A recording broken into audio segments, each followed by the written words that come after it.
It's a Wonderful Life is a pretty wonderful movie. That's what Time magazine said about it when it debuted in 1946. And as the legend goes, the film was such a financial disaster that the copyright lapsed, and the reason that it's part of our kind of collected cultural consciousness about Christmas is because it was very cheap to play on television. You know, our holiday classics, like this one about suicide, attempted sexual assault, poverty, the dangers of rampant capitalism, and angels.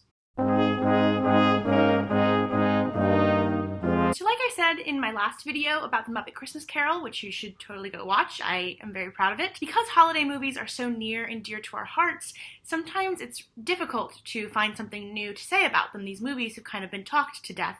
And it's especially difficult when it's one of our most popular films in the American canon, and it's been out for over 70 years. But that's why this channel is called Cold Takes instead of Fresh Takes or even Good Takes, because it gives me permission to drink Prosecco and eat Pettifors and give you takes cooler than a silver snowplow in the middle of a blizzard. So strap in, kids, because tonight we're going to talk about It's a Wonderful Life and the magic of romance. When I was in high school, I played a couple of characters in the radio play version of this, and ever since then, it's been one of my absolute favorite Christmas movies. I love the message.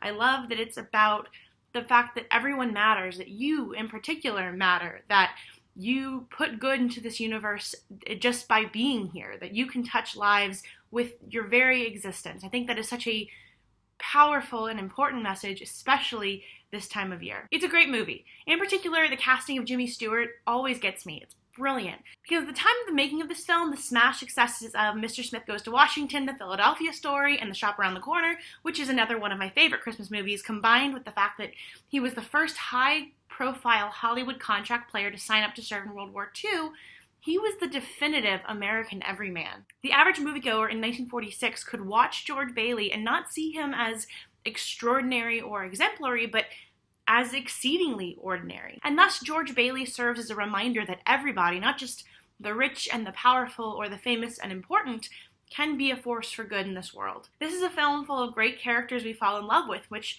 makes what happens to them in a world without George all the more painful and sad. The film invites us to join on George Bailey's journey, loving and wanting to provide for the town, and then being devastated when it all goes to the dogs. But I don't think any of this, not the rich setting, not the inventive premise, not Jimmy Stewart's all shucks attitude, or even the inspiring message, is what makes me really love this film. And none of it really makes me love it as a Christmas movie in particular.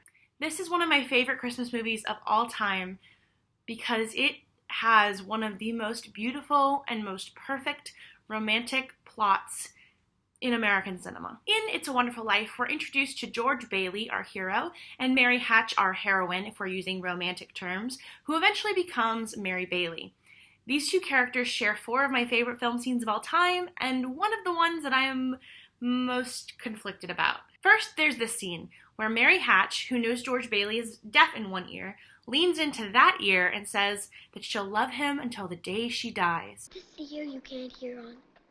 George Bailey, I'll love you till the day I die. This scene is important, so important, because of the way it introduces our final third act conflict, but we'll get to that in a minute. Then there's this scene where George and Mary are at their high school dance, and they accidentally dance into the school's swimming pool. It's one of those funny stories that sort of awakens the romantic in me because of its symbolism. They accidentally fall into the pool just like they accidentally fall in love with each other. And when they resurface, they're kind of baptized anew in their new love story and in their love for each other. And then there's this scene. What did you want, Barry? What do you want? You want the moon? Just say the word and I'll throw a lasso around it and pull it down. Hey, that's a pretty good idea. I'll give you the moon, Barry. I'll take it. Then what? Well, then you could swallow it. And it'd all dissolve, see? And the moonbeams would shoot out of your fingers and your toes and the ends of your hair. Am I talking too much? I don't really have anything to say about this, except that it's one of the most beautiful love scenes ever written. Its effectiveness comes from its simplicity and the fact that it's a little bit awkward and different. It's not the flowery language of Shakespeare that wins him the girl, but the simple desire to give her the stars. Oh, it's so good. Then there's this scene, the scene where George actually falls for her after telling everyone he didn't want to get married because being married is another thing tying him to Bedford Falls, a place He wants to leave more than anything. Forced to share the telephone, George is confronted by feelings he doesn't want to have, but gives into those feelings because they're undeniable. Chance of a lifetime. He says it's the chance of a lifetime. The love between them is magnetic, and it draws him in until they share this unbelievably beautiful moment. And you're... George.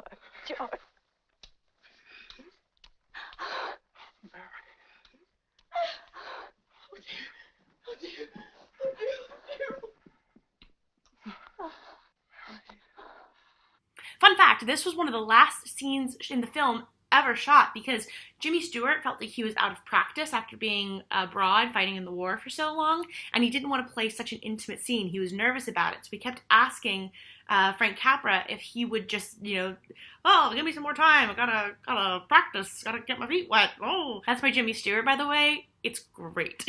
When they did finally film it, Frank Capra basically let them improv for the thing. It turns out that the script girl got really mad because they just kept skipping pages of dialogue. Like literally the scene was 3 pages longer and they just kept skipping stuff. And Frank Capra's like, that was perfect. We're not redoing that. It's good. We're good. It's done. We're done. So they did it all in one take and it's really beautiful. And it's one of the most perfect love scenes in history. It's great. And then after what would traditionally be like kind of the closing arc of their love story, they grow up and he stops appreciating her like he used to.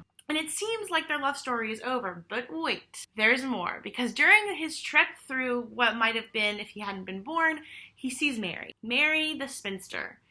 Mary the sexless, loveless wimp of a girl who he basically assaults on the street because seeing her without him and their children breaks him up inside. This scene always gives me a lot of trouble. As a feminist, I don't ever want to think that a woman's worth and value boils down to her relationship with anyone, much less just her husband, even if it is someone as dreamy as, Jimmy Stewart.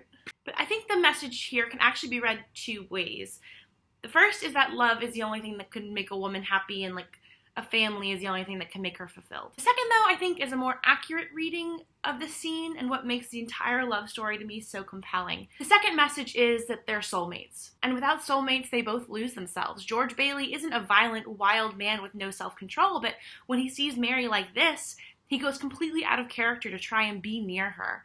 Mary isn't a homely, frightened spinster with no joy in her eyes, but without George, she can't fully be herself, just like without her, he can't be fully himself. See, that's where that line, George Bailey, I'll love you to the day I die, comes back in. As Taylor Swift once said, Mary Hatch can't come to the phone because she's dead, because she can't love him. She has basically died to herself, and so even when it's in front of her, begging for him to love him, she can't, because Mary Hatch doesn't exist anymore. She's suffered a death of the heart without her soulmate being there. One of the things I love about fanfiction is the idea of alternate universes. Bear with me, all you fandom nerds, because I have to kind of go to fandom 101 to give this explanation for everyone who doesn't know the lingo. In fanfiction, we have a term called a ship. That's a relationship. So when you ship someone, it's basically that you want the 2 of them to kiss. You're like, and kiss.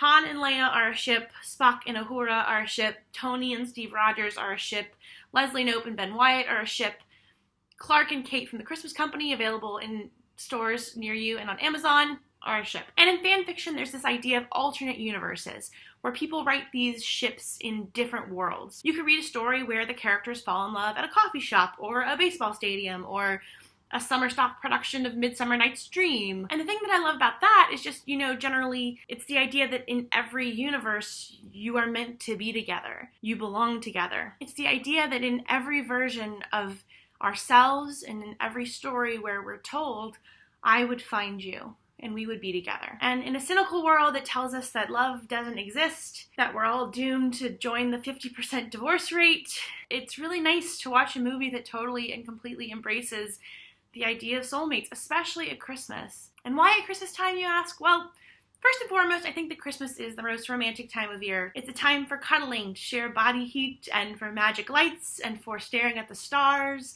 And that's all very romantic, but also because Christmas is a time of return. We return home for Christmas. We return to our families after being away. We return to ourselves after a year of stress at life and work. And in returning to his life George Bailey actually returns to Mary. He renews his love for her and with her, and they live happily ever after. And really, what more could we wish for at Christmas than a happily ever after?